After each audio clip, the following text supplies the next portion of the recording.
ಲೋಕಸಭಾ ಸಮರದಲ್ಲಿ ಕಾಂಗ್ರೆಸ್ ಯಾವ ರೀತಿಯಲ್ಲಿ ಪರ್ಫಾರ್ಮ್ ಮಾಡುತ್ತೆ, ಕರ್ನಾಟಕದಲ್ಲಿ ಕಾಂಗ್ರೆಸ್ಗೆ ಎಷ್ಟು ಸ್ಥಾನಗಳು ಸಿಗಬಹುದು ಎನ್ನುವ ಒಂದು ಸಮೀಕ್ಷೆ ವಿಚಾರಕ್ಕೆ ಬಂದಾಗ ಈ ದಿನ .com ತನ್ನ ಸಮೀಕ್ಷೆಯಲ್ಲಿ ಹೇಳ್ತಾ ಇದೆ ಕಾಂಗ್ರೆಸ್ಗೆ ಹೆಚ್ಚಿನ ಸ್ಥಾನಗಳು ಸಿಗ್ತವೆ ಈ ಬಾರಿ.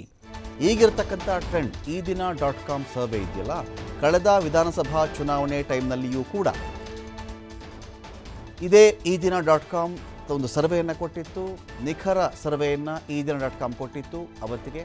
ಇದೀಗ ಅದೇ ಈ ದಿನ .com ನಡೆಸಿರ್ತಕ್ಕಂಥ ಮತ್ತೊಂದು ಸರ್ವೆ ಇದು ಲೋಕಸಭಾ ಚುನಾವಣೆಗೆ ಸಂಬಂಧಪಟ್ಟಂತೆ ಕರ್ನಾಟಕವನ್ನು ಕೇಂದ್ರೀಕರಿಸಿ ಸಮೀಕ್ಷೆ ಮಾಡಿದಾಗ ಕಾಂಗ್ರೆಸ್ಗೆ ಹೆಚ್ಚಿನ ಸ್ಥಾನಗಳು ಸಿಗುತ್ತೆ ಅಂತ ಹೇಳಿ ಈ ದಿನ .com ಸರ್ವೆ ಹೇಳ್ತಾ ಇದೆ. ಏನು ಟ್ರೆಂಡ್ ಹಾಗಾದರೆ, ಯಾವ ಥರ ಗೆಲ್ತಾರೆ ಇವರು, ಏನು ಕತೆ ನೋಡಿ. ಒಂದು ಸರ್ವೆ ಅಂತ ಬಂದಾಗ ನೀವು ಯಾರಿಗೆ ಓಟ್ ಹಾಕ್ತೀರಾ, ನೀವು ಯಾರಿಗೆ ಓಟ್ ಹಾಕ್ತೀರಾ, ನಿಮ್ಗೆ ಅವ್ರು ಬೇಡವಾ, ನಿಮ್ಗೆ ಇವ್ರು ಬೇಡವಾ, ಆ MP ಬೇಕಾ, ಈ MP ಬೇಕಾ, ಈ ಥರ ಪ್ರಶ್ನೆಗಳು ಸಾಮಾನ್ಯವಾಗಿರ್ತವೆ. ಆದರೆ ಈ ಸರ್ವೆಗಳಂತ ಬಂದಾಗ ಅಲ್ಲೊಂದಷ್ಟು ಕ್ವಶನೇರ್ ಇರುತ್ತೆ, ಪ್ರಶ್ನಾವಳಿ ಇರುತ್ತೆ. ಈ ದಿನ .comನ ಈ ಪ್ರಶ್ನಾವಳಿಗಳಿದೆಯಲ್ಲ, ಇದು ತುಂಬ ಇಂಟ್ರೆಸ್ಟಿಂಗ್ ಅಂತ ಕಾಣುತ್ತೆ. ಬೇರೆ ಸರ್ವೆಗಳಿಗೆ ಹೋಲಿಕೆ ಮಾಡಿಕೊಂಡಾಗ ಈ ತರಹದ ಸರ್ವೆಗಳು ಅದು ಯಾರೇ ಮಾಡಿರಲಿ, ಏಕೆಂದರೆ ಈ ಸರ್ವೆಗಳು ವಿಷಯಾಧಾರಿತವಾಗಿರುತ್ತೆ. ಬರೀ ಓಟ್ ಅವ್ರು ಯಾರಿಗೆ ಹಾಕ್ತೀರಾ, ಯಾರಿಗೆ ಹಾಕ್ತೀರಾ, ಯಾರಿಗೆ ಓಟ್ ಹಾಕ್ತೀರಾ, ಯಾರಿಗೆ ಓಟ್ ಹಾಕ್ತೀರಾ ಇಷ್ಟಲ್ಲ. ಯಾಕೆ, ಜನಗಳ ಮನಸ್ಥಿತಿ ಏನು, ಜನಗಳಿಗೆ ಏನು ಬೇಕಾಗಿದೆ, ಏನಾದರೂ ಬದಲಾವಣೆ ಬಯಸ್ತಾ ಇದ್ದಾರಾ, ಅವರು ಫೇಸ್ ಮಾಡ್ತಿರ್ತಕ್ಕಂಥ ಪ್ರಾಬ್ಲಮ್ಸ್ ಏನು, ಯಾವ ಸಮಸ್ಯೆಯಿಂದ ಜನಗಳು ಯಾರ ಮೇಲೆ ಬೇಸರಗೊಂಡಿದ್ದಾರೆ, ಯಾವ ಕಾರಣಕ್ಕೆ, ಯಾರು ಯಾವ ಸೌಲಭ್ಯ ಕೊಟ್ಟ ಕಾರಣಕ್ಕಾಗಿ ಜನಗಳು ಯಾರ ಪರವಾಗಿದ್ದಾರೆ, ಇದು ಬಹಳ ಕ್ರೂಷಿಯಲ್ ಆಗುತ್ತೆ. ಯಾವುದೇ ರಾಜ್ಯದಲ್ಲಿ ಯಾರೇ ಸರ್ವೆ ಮಾಡಲಿ, ಯಾರ ಪರವಾಗಿಯೇ ಈ ಫಲಿತಾಂಶಗಳು ಬರಲಿ. ಆದರೆ ಈ ಕ್ವಶನ್ ಏನಿದೆಯಲ್ಲ ಇದು ಬಹಳ ಇಂಟ್ರೆಸ್ಟಿಂಗ್ ಇರುತ್ತೆ. ಮುಂದೆ ಹೇಳ್ತಾ ಹೋಗ್ತೀನಿ ನಾನು. ಈಗಿರುವ ಟ್ರೆಂಡ್ನ ಪ್ರಕಾರ ಈ ದಿನ .comನ ಸರ್ವೆ ಪ್ರಕಾರ 13ರಿಂದ 18 ಸ್ಥಾನಗಳಲ್ಲಿ ಕಾಂಗ್ರೆಸ್ ರಾಜ್ಯದಲ್ಲಿ ಗೆಲ್ಲುತ್ತೆ ಅಂತ ಹೇಳಿ ಈ ದಿನ .comನ ಸರ್ವೆ ಹೇಳ್ತಾ ಇದೆ. 13 ಕ್ಷೇತ್ರಗಳಲ್ಲಿ ಕಾಂಗ್ರೆಸ್ಗೆ ನಿರಾಯಾಸ ಗೆಲುವು ನಿಶ್ಚಿತ ಅಂತ ಸರ್ವೆ ಹೇಳ್ತಾ ಇದೆ. 13 ಅಂತೂ ಕುರ್ತೇಟು ಅಂತಾರೆ ನಮ್ಮ ಕಡೆ, ಕುರ್ತೇಟು ಪಕ್ಕಾ ಗೆಲ್ತಾರೆ ಅಂತ ಹೇಳಿ ಈ ದಿನ .com ಸರ್ವೆ ಹೇಳ್ತಾ ಇದೆ. 13 ಕ್ಷೇತ್ರಗಳಲ್ಲಿ ಕಾಂಗ್ರೆಸ್ಗೆ ಯಾವ ತೊಂದರೆಯೂ ಇಲ್ಲ, ಅವರೇ ಗೆಲ್ಲೋದು ಅಂತ. ಇನ್ನು 5 ಕ್ಷೇತ್ರಗಳಲ್ಲಿ ಏನಪ್ಪ ಕಥೆ, 13ರಿಂದ 18 ಸ್ಥಾನ ಅಂತ ಹೇಳಿದಾಗ ಇನ್ನು 5 13 ಗೆದ್ದೇ ಗೆಲ್ತಾರೆ ಅಂದರೆ ಇನ್ನು 5 ಕಥೆ ಏನು ಅಂದರೆ 50-50, ಆಲ್ಮೋಸ್ಟ್ ಫೋಟೋ ಫಿನಿಶ್ ಅಂತಾರೆ ಅದು. ಈಗ ನೀವು ಒಂದು 100 ಮೀಟರ್ ರೇಸ್ ನೋಡಿದಾಗ ಯಾರಪ್ಪ ಗೆದ್ದರು ಚೆಕ್ ಮಾಡಬೇಕಾದಾಗ ಅಯ್ಯೋ ಅವನು ಹತ್ತಿರದಲ್ಲೇ ಇದ್ದ, ಇವನು ಹತ್ತಿರದಲ್ಲೇ ಇದ್ದ, ಇಬ್ಬರು ಫಿನಿಶಿಂಗ್ ಲೈನ್ ಆಲ್ಮೋಸ್ಟ್ ಒಂದೇ ಟೈಮಲ್ಲೇ ಕ್ಲಿಯರ್ ಮಾಡಿದ್ರಪ್ಪ ಅಂತ ಇದ್ದಾಗ ಫೋಟೋ ಚೆಕ್ ಮಾಡಿರಿ, ವಿಡಿಯೋ ಚೆಕ್ ಮಾಡಿರಿ ಅಂದಾಗ ಯಾರು ಮೊದಲು ಆ ಗೆರೆ ಎತ್ತರಕ್ಕೆ ಸಮೀಪದಲ್ಲಿ ಇದ್ನೋ ಅವನನ್ನು ವಿಜೇತ ಅಂತ ಘೋಷಣೆ ಮಾಡ್ತಾರಲ್ಲ, ಅಂತಹ ಪರಿಸ್ಥಿತಿ 5 ಕ್ಷೇತ್ರಗಳಲ್ಲಿದೆ. ಮೋದಿ ಗ್ಯಾರಂಟಿಗಿಂತ ರಾಜ್ಯ ಸರ್ಕಾರದ ಪಂಚ ಗ್ಯಾರಂಟಿಗಳೇ ಫೇವರೇಟ್ ಅಂತ ಕರ್ನಾಟಕದ ಜನ ಮಾತಾಡಿದ್ದಾರೆ. ನಮಗೆ ಮೋದಿ ಕೊಡ್ತಿರೋ ಗ್ಯಾರಂಟಿಗಳಿಗಿಂತ ಸ್ವಾಮಿ ಕಾಂಗ್ರೆಸ್ ಸರ್ಕಾರ ಬಂದು ಗ್ಯಾರಂಟಿ ಕೊಟ್ಟಿದ್ದಾರಲ್ಲ 5 ಗ್ಯಾರಂಟಿಗಳು, ಇದೇ ನಮಗೆ ಬಹಳ ಅನುಕೂಲವಾಗಿದೆ. ನಮ್ಮನೆಗೆ ವಿದ್ಯುತ್ ವಿಚಾರದಲ್ಲಿ ಅವರು ಗ್ಯಾರಂಟಿ ಕೊಟ್ಟಿರಬಹುದು, 2,000 ರೂಪಾಯಿ ಅಕೌಂಟ್ಗೆ ಹಾಕೋ ವಿಚಾರ ಇರಬಹುದು, ರೇಷನ್ ವಿಚಾರ ಇರಲಿ, ಬಸ್ಗಳಲ್ಲಿ ಮಹಿಳೆಯರು ಉಚಿತವಾಗಿ ಪ್ರಯಾಣ ಮಾಡೋ ವಿಚಾರ ಆಗಲಿ, ಅಥವಾ ವಿದ್ಯಾವಂತ ಯುವಕರಿಗೆ ಒಂದಷ್ಟು ಹಣ ಕೊಡ್ತಿರೋ ವಿಚಾರ ಆಗಲಿ, ಇವೆಲ್ಲವೂ ಕೂಡ ನಮಗೆ ಬಹಳ ಬಹಳ ಉಪಕಾರಿಯಾಗಿದೆ. ಹಾಗಾಗಿ ನಮ್ಮ ಕೈಗೆ ಸಿಗ್ತಾ ಇರ್ತಕ್ಕಂಥ ಗ್ಯಾರಂಟಿಗಳಿದು. ಇದೇನು ಒಂಥರ ಕಣ್ಣು ಕಟ್ಟು ವಿದ್ಯೆಯಲ್ಲ, ಅದು ಕೊಡ್ತೀನಿ, ಇದು ಕೊಡ್ತೀನಿ, ಅದು ಮಾಡ್ತೀನಿ, ಇದು ಮಾಡ್ತೀನಿ, ಹಾಗಲ್ಲ. ನಮ್ಮ ಕಣ್ಣಲ್ಲಿ ನೋಡ್ತಾ ಇದ್ದೀವಿ ಒಂದು ಗ್ಯಾರಂಟಿಗಳನ್ನು. ಈ ಒಂದು ಗ್ಯಾರಂಟಿ ಕೊಟ್ಟರಲ್ಲ ನಮ್ಮ ಕಣ್ಣಲ್ಲಿ ಕಾಣಿಸ್ತಾ ಇದೆ, ಅದರ ಫಲವನ್ನು ನಾವು ಅನುಭವಿಸ್ತಾ ಇದ್ದೀವಿ ಅಂತ ಕೂಡ ಅನೇಕರು ಹೇಳಿದ್ದಾರೆ. ಬಡವರು, ಮಹಿಳೆಯರು ಕಾಂಗ್ರೆಸ್ನ ಪರವಾಗಿ ನಿಂತಿದ್ದಾರೆ ಅಂತ ಈ ಸಮೀಕ್ಷೆ ಹೇಳ್ತಾ ಇದೆ. ಈ ದಿನ .comನ ಸಮೀಕ್ಷೆ ಇದೆಯಲ್ಲ, ಬಡವರು ಮತ್ತು ಮಹಿಳೆಯರು ತುಂಬ ಸ್ಟ್ರಾಂಗ್ ಆಗಿ ಕಾಂಗ್ರೆಸ್ ಪಕ್ಷವನ್ನು ಬೆಂಬಲಿಸ್ತಾ ಇದ್ದಾರೆ. ಮಹಿಳೆಯರ ಅಕೌಂಟ್ಗೆ 2,000 ದುಡ್ಡು ಬರ್ತಾ ಇದೆ, ಒಂದು 700, 600, 800 ರೂಪಾಯೋ ವಿದ್ಯುತ್ ಬಿಲ್ ಕಟ್ಟೋದು ಅವ್ರಿಗೆ ನಿಂತಿದೆ, ಆ ಒಂದು ಹಣ ಕೂಡ ಉಳಿಯುತ್ತೆ. ರೇಷನ್ ಒಂದಷ್ಟು ಉಚಿತವಾಗಿ ಬರುತ್ತೆ. ಬಸ್ಸಲ್ಲಿ ಪ್ರಯಾಣ ಮಾಡೋ ವಿಚಾರದಲ್ಲಿ ಒಬ್ಬರಿಗೆ 1,000 ರೂಪಾಯಿ ಉಳಿಬಹುದು, ಒಬ್ಬರಿಗೆ 1,500 ಉಳಿಬಹುದು, ಇನ್ನೊಬ್ಬರಿಗೆ 2,000 ರೂಪಾಯಿ ಉಳಿಬಹುದು. ಯಾವುದೋ ಮಗಳು ಎಲ್ಲೋ ಇದ್ದಾಳೆ, ಅವಳ ಆರೋಗ್ಯ ನೋಡ್ಕೊಳ್ಬೇಕು ಅಂತ ಒಂದು ಅಜ್ಜಿ ಬರಬಹುದು, ಅಮ್ಮನಿಗೆ ಹುಷಾರಿಲ್ಲ ಅಂತ ಮಗಳು ಆರಾಮ ಕರ್ನಾಟಕದಲ್ಲಿ ಎಲ್ಲಿಂದ ಎಲ್ಲಿಗೆ ಬೇಕಾದರೂ ಹೋಗಿ ಬಸ್ ಚಾರ್ಜ್ ಇಲ್ಲದೆ ಅವರು ಕೂಡ ಓಡಾಡಿ ಬರಬಹುದು. ಏನೋ ಊರಲ್ಲಿ ಕಷ್ಟ ಇದೆ ಅಂದರೆ ಇವರು ಹೋಗಬಹುದು, ಇಲ್ಲಿ ಮಗಳಿಗೇನೋ ಕಷ್ಟ ಇದೆ ಅವರೂ ಬರಬಹುದು.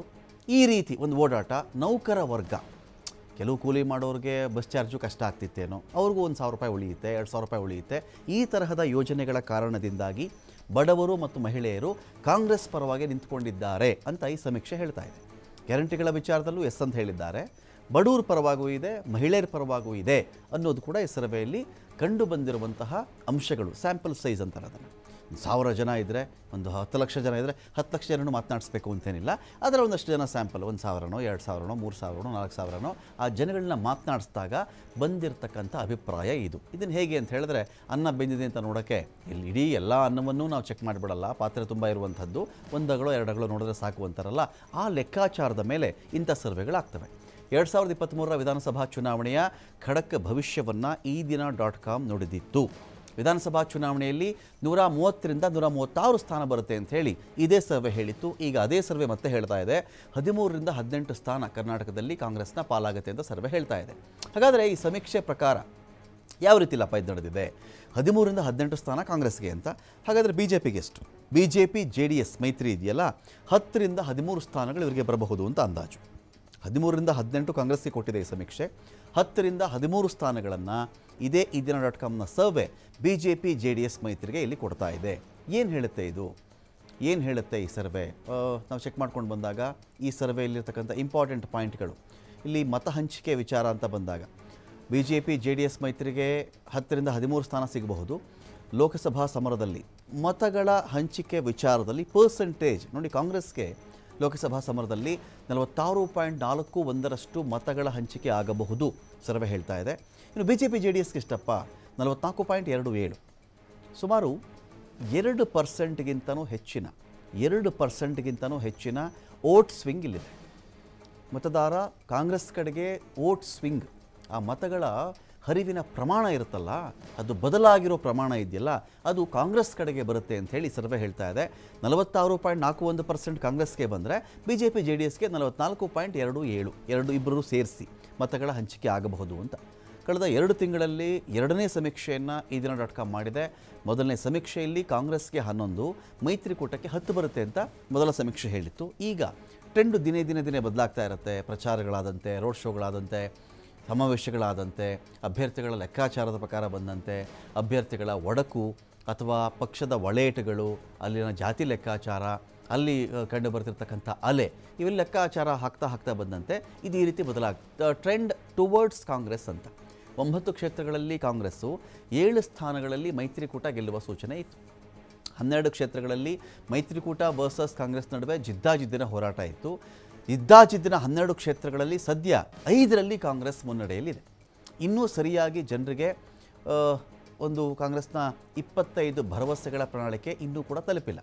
ಕಾಂಗ್ರೆಸ್ ಏನು ಮ್ಯಾನಿಫೆಸ್ಟೋ ಹೇಳ್ತಾ ಇದೆ, ಈಗೇನು ಅನೌನ್ಸ್ ಮಾಡಿದೆಯಲ್ಲ, ಮೊನ್ನೆ ಅನೌನ್ಸ್ ಮಾಡಿದ್ರಲ್ಲ, ಈ ಪ್ರಣಾಳಿಕೆ ಸದ್ಯಕ್ಕೆ ರಿಜಿಸ್ಟ್ರೇ ಆಗಿಲ್ಲ ಇನ್ನು ಜನಗಳಿಗೆ ಅಂತ.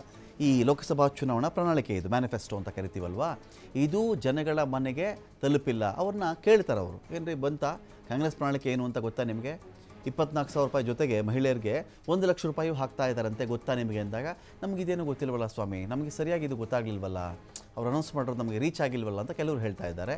ರಾಜ್ಯದ ಮನೆಗೂ ತಮ್ಮ ಪ್ರಣಾಳಿಕೆಯನ್ನು ಕಾಂಗ್ರೆಸ್ ತಲುಪಿಸುವಲ್ಲಿ ಯಶಸ್ವಿಯಾದರೆ ಫಲಿತಾಂಶದಲ್ಲಿ ಇನ್ನೂ ಒಂದಷ್ಟು ಬದಲಾವಣೆಗಳಾಗಬಹುದು ಅಂತ. ಈ ದಿನ .com ಸಮೀಕ್ಷೆಯಲ್ಲಿಯೂ ಕೂಡ ಹಣದುಬ್ಬರ, ನಿರುದ್ಯೋಗ, ಭ್ರಷ್ಟಾಚಾರದ ವಿಚಾರ ಚರ್ಚೆ ಆಗಿದೆ.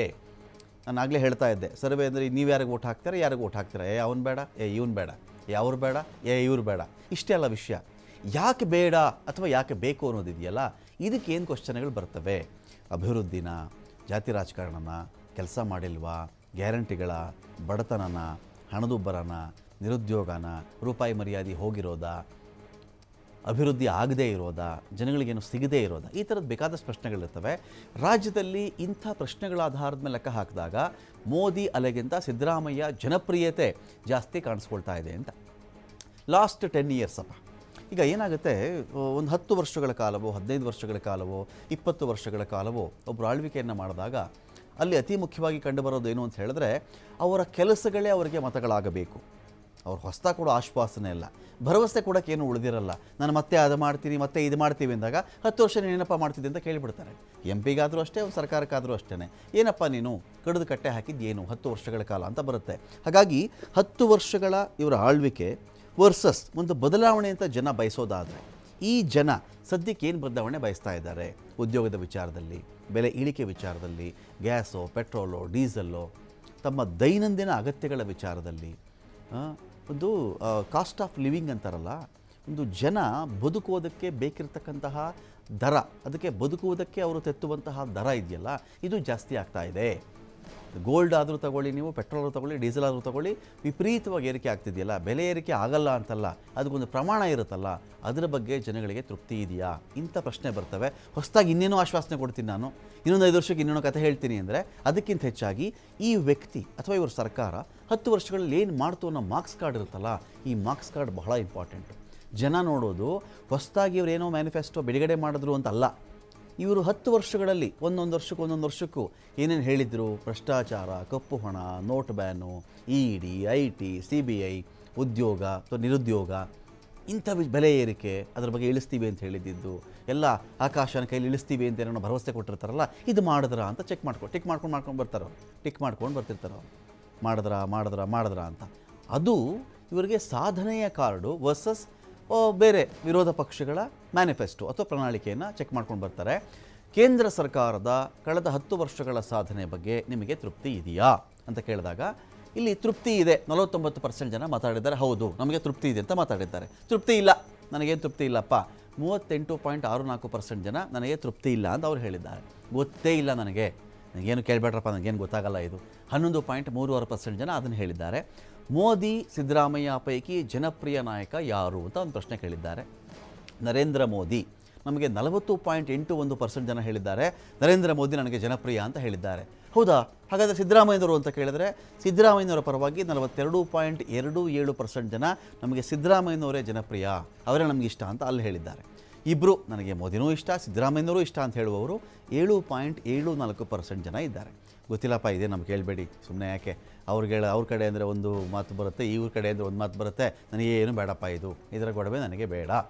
5.01% ಜನ ಈ ಅಭಿಪ್ರಾಯವನ್ನು ಕೊಟ್ಟಿದ್ದಾರೆ. ಇಲ್ಲಿ ಇಬ್ಬರು ಇಷ್ಟ ಇಲ್ಲಪ್ಪ ನನಗೆ ಎನ್ನುವವರು 4.17% ಜನ. ಇನ್ನೊಂದು ಕಡೆ ಕಳೆದ 10 ವರ್ಷಗಳಲ್ಲಿ ನಿರುದ್ಯೋಗ ಹೆಚ್ಚಾಗೋದಕ್ಕೆ ಅಥವಾ ಕಡಿಮೆ ಆಗೋದಕ್ಕೆ ಯಾರಪ್ಪ ಕಾರಣ ಅಂತ ಪ್ರಶ್ನೆ. ನೋಡ್ರಪ್ಪ, ಲಾಸ್ಟ್ 10 ಇಯರ್ಸಲ್ಲಿ ದೇಶದಲ್ಲಿ ನಿರುದ್ಯೋಗ ಜಾಸ್ತಿ ಆಗೋಕ್ಕೆ ಅಥವಾ ನಿರುದ್ಯೋಗ ಕಡಿಮೆ ಮಾಡಿಬಿಟ್ಟಿದ್ದಾರೆ ಅಂತ ನೀವು ಅಂದ್ಕೊಂಡ್ರೆ ಯಾರಪ್ಪ ಕಾರಣ ಇದಕ್ಕೆ ಅಂತ ಕೇಳಿದ್ದಾರೆ. BJPಯಿಂದ ನಿರುದ್ಯೋಗ ಜಾಸ್ತಿ ಆಯಿತಾ? ಹೌದು ಅಂತ 37.89% ಜನ ಮಾತನಾಡಿದ್ದಾರೆ. ಕಾಂಗ್ರೆಸ್ಸಿಂದ ನಿರುದ್ಯೋಗ ಜಾಸ್ತಿ ಆಯ್ತೇನಪ್ಪ ಅಂದರೆ 19.88% ಜನ ಹೌದು ಅಂತ ಹೇಳಿದ್ದಾರೆ. BJPಯಿಂದ ನಿರುದ್ಯೋಗ ಆಯಿತು ಅನ್ನೋದಕ್ಕೆ 37% ಅಥವಾ 38% ಅಂತ ಅಂದ್ಕೊಳ್ಳಿ, ಹೆಚ್ಚು ಕಡೆ 38% ಜನ ಹೌದು BJPಯಿಂದನೇ ಅನ್ಎಂಪ್ಲಾಯ್ಮೆಂಟ್ ಜಾಸ್ತಿ ಆಗಿರೋದು ಅಂತ ಹೇಳ್ತಾರೆ. ಕಾಂಗ್ರೆಸ್ಸಿಂದ ನಿರುದ್ಯೋಗ ಜಾಸ್ತಿ ಆಯ್ತೇನಪ್ಪ ಅಂದರೆ 19.88% ಜನ ಹೇಳ್ತಾರೆ ಹೌದು ಕಾಂಗ್ರೆಸ್ಸಿಂದನೇ ಜಾಸ್ತಿ ಆಗಿದ್ದು ಅಂತ. JDSಯಿಂದ ಆಯ್ತೇನಪ್ಪ ಅನ್ಎಂಪ್ಲಾಯ್ಮೆಂಟ್ ಅಂತ ಕೇಳಿದ್ರೆ 1.64% ಜನ ಇವರಿಂದ ಆಯಿತು ಅಂತ ಹೇಳಿದ್ದಾರೆ. ನಿರುದ್ಯೋಗ ಕಡಿಮೆ ಆಗಿದೆ. ನಿರುದ್ಯೋಗ ಈಗ ದೇಶದಲ್ಲಿ ನಿರುದ್ಯೋಗ ಕಡಿಮೆ ಆಗಿದೆಯೇನಪ್ಪ ಅಂದರೆ 11.03% ಜನ ಹೌದೌದು ಕಡಿಮೆ ಆಗಿಬಿಟ್ಟಿದೆ ಅಂತ ಹೇಳ್ತಾರೆ. ನೋಡಿ, 100ರಲ್ಲಿ 11.03% ಜನ ಮಾತ್ರ ಹೌದು ನಿರುದ್ಯೋಗ ಕಡಿಮೆ ಆಗಿಬಿಟ್ಟಿದೆ ಅಂತ ಹೇಳ್ತಾರೆ. ಇದರ ಬಗ್ಗೆ ನನಗೆ ಗೊತ್ತಿಲ್ಲ ಅಂತ ಹೇಳುವವರು 11.29% ಅಷ್ಟು ಜನ. ಎಲ್ಲರೂ ಜವಾಬ್ದಾರರಾಗ್ತಾರೆ 18.26%. ಇದಕ್ಕೆ ಇವರು ಕಾರಣ, ಅವರು ಕಾರಣ, ಎಲ್ಲರೂ ಕಾರಣ ಅಂತ ಹೇಳ್ತಿರುವವರು 18.26% ಜನ. ಲಾಸ್ಟ್ 10 ಇಯರ್ಸಲ್ಲಿ ಯಾರಿಂದನಪ್ಪ ಕರಪ್ಷನ್ ಅಥವಾ ಭ್ರಷ್ಟಾಚಾರ ಜಾಸ್ತಿ ಆಗಿರೋದು ಅಥವಾ ಕಡಿಮೆ ಆಗಿರೋದು? BJPಯಿಂದ ಭ್ರಷ್ಟಾಚಾರ ಜಾಸ್ತಿ ಆಯಿತು ಅಂತ ಹೇಳುವವರು 36.4% ಜನ ಸರ್ವೆಯಲ್ಲಿ ಭಾಗಿಯಾಗಿದ್ದವರು. ಕಾಂಗ್ರೆಸ್ಸಿಂದ ಜಾಸ್ತಿ ಆಗಿದೆ ಭ್ರಷ್ಟಾಚಾರ ಅಂತ ಹೇಳುವವರು 21.45% ಜನ. JDSಯಿಂದ ಜಾಸ್ತಿ ಆಯಿತು ಅಂತ ಹೇಳುವವರು 1.56% ಜನ. ಭ್ರಷ್ಟಾಚಾರ ಕಡಿಮೆ ಆಗಿದೆ. ಭ್ರಷ್ಟಾಚಾರ ಕಡಿಮೆ ಆಯ್ತೇನಪ್ಪ? ಕರಪ್ಷನ್ ಇಲ್ವೇನಪ್ಪ ದೇಶದಲ್ಲಿ? ಲಂಚ ಗಿಂಚ ಯಾರು ಕೊಡ್ತಾ ಇಲ್ವಾ? ಲೂಟಿ ಯಾರು ಮಾಡ್ತಾ ಇಲ್ವಾ? ಇದು ಕೇಳಿದಾಗ 11.36% ಜನ ಹೇಳ್ತಾರೆ ಹೌದು ಕಡಿಮೆ ಆಗಿದೆ ಅಂತ. ನನಗೆ ಗೊತ್ತಿಲ್ಲ ಅಂತ 11.16% ಜನ ಹೇಳ್ತಾರೆ. ಎಲ್ಲರೂ ಜವಾಬ್ದಾರರ ಸ್ವಾಮಿ 18.08% ಜನ ಅದನ್ನು ಹೇಳ್ತಾರೆ.